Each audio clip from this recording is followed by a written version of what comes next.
Hello students, welcome to Skywings education. कल हम लोगों ने एग्जाम्पल 1 तक देखा था चैप्टर रेशनल नंबर्स में। क्लास 8th का जो सिलेबस कल से हमने स्टार्ट करा है, तो आज हम देखेंगे एग्जाम्पल 2। तो इसको सॉल्व करते हैं। तो ये वाला जो है, ये पूरा का पूरा क्वेश्चन मल्टीप्लाई में है। ओके, तो अब हम क्या करेंगे, ऊपर के टर्म्स को देख लेते हैं पहले। यहाँ भी नेगेटिव है और यहाँ पर भी नेगेटिव का साइन है, तो नेगेटिव नेगेटिव मिलकर हो गए पॉजिटिव, तो इसको तो हम प्लस लिख सकते हैं। ठीक है, ऊपर की सारी टर्म्स को आप मल्टीप्लाई कर लो, सारे नंबर्स को, अपॉन नीचे के सारे नंबर्स को भी मल्टीप्लाई कर लो। बट एक आसान काम हम इसमें क्या कर सकते हैं, हम यहाँ देख रहे हैं कि 4 के टेबल में ये 16 तो कट होता है, इसको कर दो। 3 के टेबल में ये कट होता है, फिर 5 के टेबल में ये 3 से 3 गया, 7 2 जा, अब सब कुछ तो कैंसिल ही हो गया, बचा क्या 2/4, ये आ गया 1/2, तो इसका आंसर आ गया 1/2। इसके बाद हमने कल एक टॉपिक पढ़ा था एडिटिव इनवर्स के बारे में। बहुत शॉर्ट में एक चीज बताई थी मैंने आपको। एडिटिव इनवर्स मतलब एक ऐसा नंबर हम ऐड करें किसी नंबर में कि वापस से हमको 0 मिल जाए। मतलब ए में मैं ऐसा क्या ऐड करूं कि मेरे को 0 मिल जाए, तो ऑब्वियस ही बात है कि मैं इसमें -a ऐड करूंगी। ओके, तो -a को हम एडिटिव इनवर्स कहेंगे। तो उसी के ऊपर बेस्ड है एग्जाम्पल नंबर 3 जो इधर दिया है। इसमें देखें, इन्होंने कहा find the additive inverse of the following. तो पहले नंबर का एडिटिव इनवर्स पूछा है, तो क्या करेंगे, पहले में -7/19 है, तो क्या हो जाएगा, ये 7/19 हो जाएगा। 7/19, क्योंकि माइनस हट जाएगा। अगर मैं कहूं कि -1 है, इसमें मैं क्या ऐड करूं कि 0 मिल जाए, तो मेरे को यहां पर -1 यानी +1 ऐड करना पड़ेगा। तो एडिटिव इनवर्स को आप नेगेटिव ऑफ अ नंबर भी कह सकते हो, नेगेटिव ऑफ अ नंबर, ऐसा भी हम इसको कह सकते हैं। अगर हमको a का नेगेटिव लिखना है तो वो कितना हो जाएगा, -(a). ठीक है, ओके, तो आगे देखते हैं आप। इसके बाद है हमारे पास बेटा मल्टीप्लिकेशन। अब कुछ और एग्जाम्पल करने से पहले हम मल्टीप्लिकेशन के लिए कुछ प्रॉपर्टीज पढ़ेंगे। जैसे हमने कल पढ़ी थी ना एडिशन के लिए, सब्ट्रैक्शन के लिए, इसी आज हम मल्टीप्लिकेशन के लिए भी पढ़ेंगे। सबसे पहली प्रॉपर्टी आ जाती है क्लोजर प्रॉपर्टी। क्लोजर हमने कल पढ़ा था। अगर एक नंबर है हमारे पास a, उसको हमने b के साथ लिया और ये दोनों के दोनों नंबर रेशनल नंबर्स हैं, तो इसका मतलब a इंटू बी भी एक रेशनल नंबर ही होगा। ओके, a इंटू बी भी एक रेशनल नंबर होगा। और सेकंड प्रॉपर्टी हमने कल कौन सी पढ़ी थी, कल हमने पढ़ी थी कम्यूटेटिविटी। कम्यूटेटिव मतलब राम और श्याम, यही पढ़ा था ना। तो आज राम और श्याम के बीच में प्लस की बजाय मल्टीप्लाई आ गया, तो b इंटू ए, यानी a into B, b into A के बराबर होगा। मतलब मैं 3 इंटू 5 करूं या फिर मैं 5 इंटू 3 करूं, answer will be the same. Okay, फिर थर्ड प्रॉपर्टी थी एसोसिएटिविटी। एसोसिएटिविटी भी इसके लिए अलाउड होती है मल्टीप्लिकेशन के लिए। मतलब a into B into C is equal to a into B into C. Okay, मैं चाहे पहले a को अलग रख के b और c को मल्टीप्लाई करूं, या फिर मैं a इंटू बी पहले कर लूं और बाद में c से मल्टीप्लाई करूं, answer will be the same. इसके बाद है fourth property. Fourth property identity वाली प्रॉपर्टी है। आइडेंटिटी का मतलब क्या है, जैसे हमने कल देखा था, हमारे पास कोई नंबर है, हम इसमें ऐसा क्या नंबर ऐड करें कि हमारे पास वापस से a आ जाए, ये वाली चीज हमने डिस्कस की थी कल। तो अब यहां पर हम कहेंगे कि a के अंदर हम ऐसा क्या मल्टीप्लाई करें कि वापस से a आ जाए।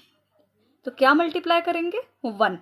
इसका मतलब 1 यहां पर मल्टीप्लिकेटिव आइडेंटिटी हुआ, मल्टीप्लिकेटिव आइडेंटिटी होगा। और हमने जो कल पढ़ा था दैट वाज 0 और वो था एडिटिव आइडेंटिटी।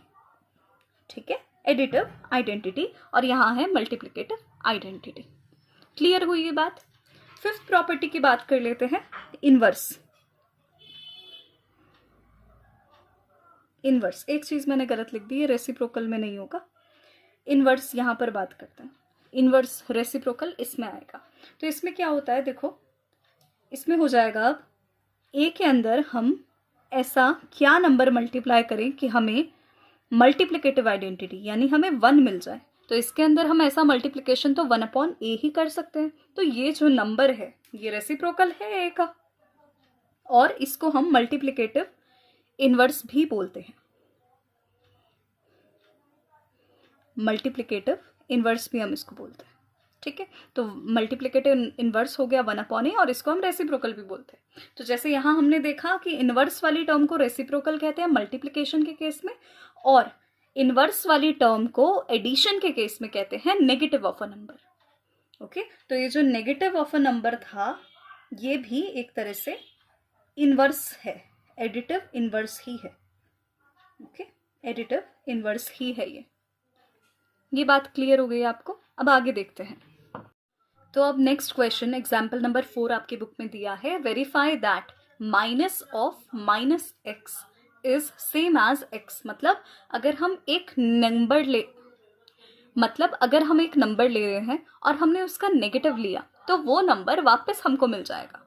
ठीक है, तो इन्होंने कहा इसके लिए प्रूफ करो। तो हम सबसे पहले लेंगे बेटा, हमको टू प्रूव क्या है, हमको प्रूफ क्या करना है, x इज इक्वल टू, मतलब हमें प्रूफ करना है minus of minus x is equal to x. Okay, अब हम लेफ्ट हैंड साइड से स्टार्ट करते हैं। यहाँ पर x क्या दिया है बेटा आपको, x दिया है 13/17। तो LHS है माइनस ऑफ माइनस एक्स, इसका मतलब minus of minus 13/17।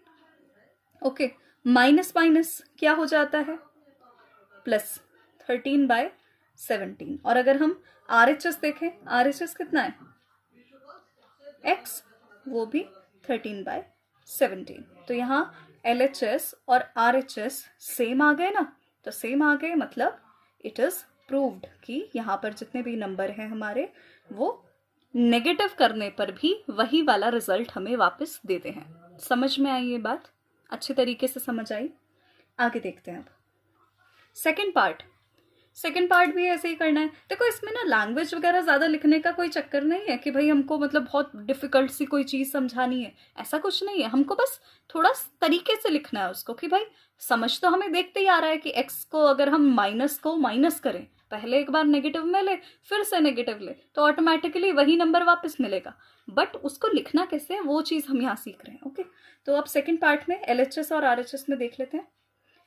LHS is minus of minus x. अब यहाँ कंफ्यूज मत हो ना, देखो माइनस ऑफ माइनस एक्स क्या है, यहाँ x है -21/31।